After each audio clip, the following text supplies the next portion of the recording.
काय तुझी माया सांगू श्रीरंगा, संसाराची पंढरी तू केली पांडुरंगा। डोळ्यातून वाहे माय चंद्रभागा। आषाढी एकादशीच्या निमित्तानं पंढरपूरमध्ये वैष्णवांचा महामेळा जमलाय। वारकरी आहेत, मात्र राज्याच्या कानाकोपऱ्यातून भाविक सुद्धा पंढरपुरात दर्शनासाठी पोहोचले।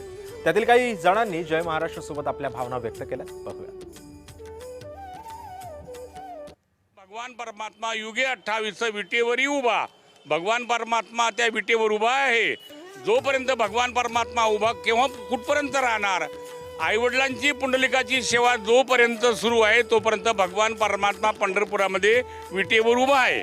आणि विटेवर उभा भगवान परमात्मा असल्यामुळे त्या सर्व संत त्या भगवान परमात्म्याचे भक्त असल्यामुळे सर्व संतांच्या पालख्या सर्व संतांची मांदियाळी या पंढरपुरामध्ये येते।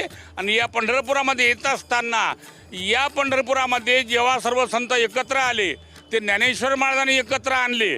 मिळविली मांदी वैष्णवांची।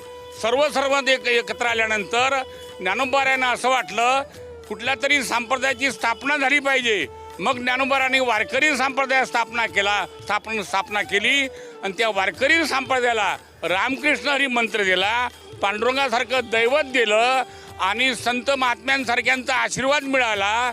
त्याच्यामुळे ह्या वारकरी संप्रदायाची परंपरा ज्ञानोबाराय तुकोबाराय सर्व संत या संतांनी आपापल्या गावापासून निर्माण केली। सर्वप्रथम आषाढीचं नाव घेतलं जो आज सोहळा सुरू आहे। या सोहळ्याला जवळजवळ 50 लाखाच्या वरती आज भाविक वारकरी या ठिकाणी पंढरपुरात उपस्थित झालेले आहेत। आपण जर पाहिलात तर प्रदक्षिणा मार्गावर पाय ठेवायला जागा नाही आहे। अतिशय भक्तांची मांदियाळी, पण शिस्तीमध्ये कुठेही कसली गडबड नाही, कुठलाही गोंधळ नाही।